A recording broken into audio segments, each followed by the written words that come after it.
അതെ, ഇന്നലെ എന്നോട് ഒരാൾ ചോദിച്ചിട്ടുണ്ടായിരുന്നു മോൻ എന്തിനാണ് പഠിക്കുന്നത്, എവിടെയാണ് പഠിക്കുന്നതെന്ന് ചോദിച്ചിട്ടുണ്ടായിരുന്നു കേട്ടോ.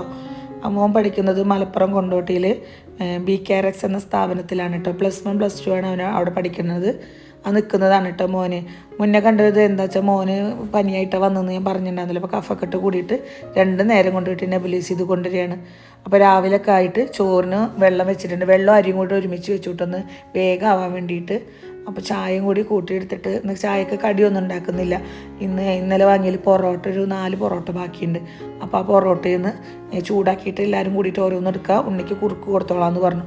അപ്പോൾ ഇന്ന് അങ്ങനെ ഒരു ദിവസം അങ്ങനെ പോട്ടെ എന്ന് വിചാരിച്ചു. അപ്പോൾ ചായയൊക്കെ കൂട്ടി കുടിച്ചതിന് ശേഷം പൊറോട്ടയിലേക്ക് കറിയൊന്നും ഉണ്ടാകുന്നില്ല. അപ്പോൾ ഞാൻ ഹോട്ടലിൽ നിന്നൊക്കെ കിട്ടുന്ന പോലത്തെ ഒരു ഗ്രേവി ഉണ്ടാക്കാമെന്ന് വിചാരിച്ചു. 2 സബോള വെച്ചിട്ട്. അപ്പോൾ അതിന് കാഷ്നട്ട് ഞാൻ ആദ്യം വെള്ളത്തിലിട്ടിട്ട് കുതിർത്താൻ വേണ്ടി വെച്ചിട്ടുണ്ട് കേട്ടോ. കുറച്ച് വെളിച്ചെണ്ണ ഒഴിച്ചു കൊടുത്താൽ അതിലേക്ക് പട്ട, ഗ്രാമ്പു, ഏലക്ക എന്നിവ ഇട്ട് കൊടുക്കാം. എന്നിട്ട് 2 സബോള അരിഞ്ഞത് അതും കൂടി ഇതിലേക്ക് ചേർത്ത് കൊടുക്കാം.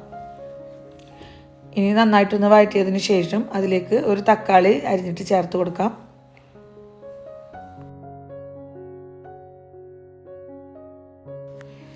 ഇഞ്ചിയും വെളുത്തുള്ളിയും കൂടി ചതച്ചത് ഞാൻ ഇതിലേക്ക് ചേർത്ത് കൊടുത്തിട്ടുണ്ട്. ഇനി ഇതിലേക്ക് മസാലപ്പൊടികളായിട്ട് കാശ്മീരി മുളക് പൊടി, മഞ്ഞൾപ്പൊടി, മല്ലിപ്പൊടി. അപ്പം 2 ടീസ്പൂൺ കാശ്മീരി മുളക് പൊടി എരിവിനനുസരിച്ച് ഇട്ട് കൊടുത്താൽ മതി കേട്ടോ. കുറച്ച് ഇതിൽ അധികം എരിവ് ഉണ്ടാവണത് എല്ലാവർക്കും ഇഷ്ടാവില്ലല്ലോ. അപ്പോൾ ഇനി അതും ഇട്ടിട്ടൊന്ന് ഒരു 1/2 ടീസ്പൂണോളം മല്ലിപ്പൊടി, 1/4 ടീസ്പൂൺ മഞ്ഞൾപ്പൊടിയാണ് ഞാൻ ഇതിലേക്ക് ചേർത്ത് കൊടുത്തത്. എന്നിട്ട് ഉപ്പ് മുന്നേ ഇട്ടിട്ടുണ്ടായിരുന്നല്ലോ. എന്നിട്ട് അടച്ച് വെച്ചിട്ട് 2 വിസിൽ വരുന്നവരെ വേവിക്കാം. അതിനുശേഷം കാഷ്നട്ട് അരച്ചത് ഇതിലേക്ക് ചേർത്ത് കൊടുത്തിട്ട് നമുക്ക് പൊറോട്ടയിലൊക്കെ കഴിക്കാൻ പറ്റി വളരെ ടേസ്റ്റായിട്ട് നമുക്ക് പെട്ടെന്ന് തന്നെ ഒന്നുമില്ല വെച്ചാൽ നമുക്ക് വേഗം ഉണ്ടാക്കിയെടുക്കാം കേട്ടോ ഇങ്ങനെ ഒരു കറി.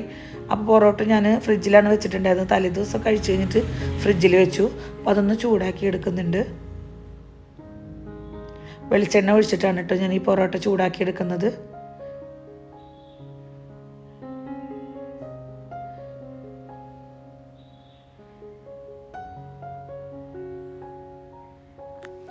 ഉച്ചക്കൽക്ക് ഇന്ന് പപ്പായ വെച്ചിട്ടൊരു ഉപ്പേരിയും ചീരക്കറിയും പിന്നെ അയില വാങ്ങിയിട്ടുണ്ടായിരുന്നു. അയില വറക്കും കൂടി ചെയ്യാമെന്ന് വിചാരിച്ചു.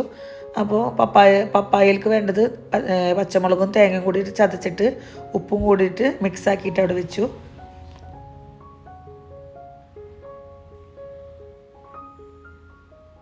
ഇനി ഒരു ചട്ടി അടുപ്പത്തേക്ക് വെച്ചിട്ട് ചട്ടി ചൂടാകുമ്പോൾ വെളിച്ചെണ്ണ ഒഴിച്ച് കൊടുക്കാം.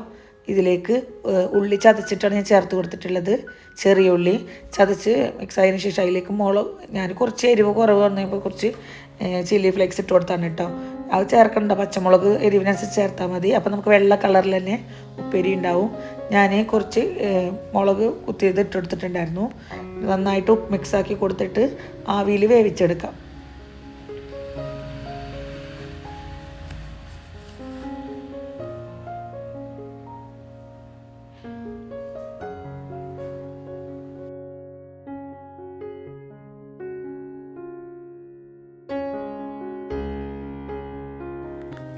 ചീരക്കറി വെക്കാനായിട്ട് തുടങ്ങാം. വെളിച്ചെണ്ണ ഒഴിച്ച് കൊടുത്ത് അതിലേക്ക് ഒരു 10 അല്ലിയോളം ചെറിയുള്ളി അരിഞ്ഞത് ഇതിലേക്ക് ചേർത്ത് കൊടുക്കാം. അത് നന്നായിട്ട് വാടി വരുമ്പോൾ അതിലേക്ക് തക്കാളി ചേർത്ത് കൊടുക്കാം. ഒരു 4 തക്കാളി 2 കഷ്ണമായി മുറിച്ചിട്ട് അതിലേക്ക് കമഴ്ത്തി വെച്ച് കൊടുക്കുന്നുണ്ട്. അത് ഒന്ന് വാടി വരുമ്പോൾ അതിൻ്റെ തോല് മുകളിൽ നിന്ന് ഇങ്ങനെ എടുത്തിട്ട് ഒന്ന് പ്രസ് ചെയ്ത് കൊടുത്താൽ മതി. ആ തോല് മാത്രമായിട്ട് ഇങ്ങോട്ട് പോരും. എന്നിട്ട് കറി ഇതിലേക്ക് നന്നായിട്ട് ഉടച്ച് യോജിപ്പിച്ച് കൊടുക്കാം. ഇനി ഇതിലേക്ക് ഒരു നുള്ള് മഞ്ഞൾപ്പൊടിയും പിന്നെ ചില്ലി ഫ്ലേക്സും ചേർത്ത് കൊടുക്കുന്നുണ്ട്. എരിവിനനുസരിച്ചിട്ടുള്ള ഇട്ട് കൊടുക്കാം കേട്ടോ. ഇനി അതിലേക്ക് വേവിച്ച് വെച്ചിട്ടുള്ള പരിപ്പ് ചേർത്ത് കൊടുക്കാം.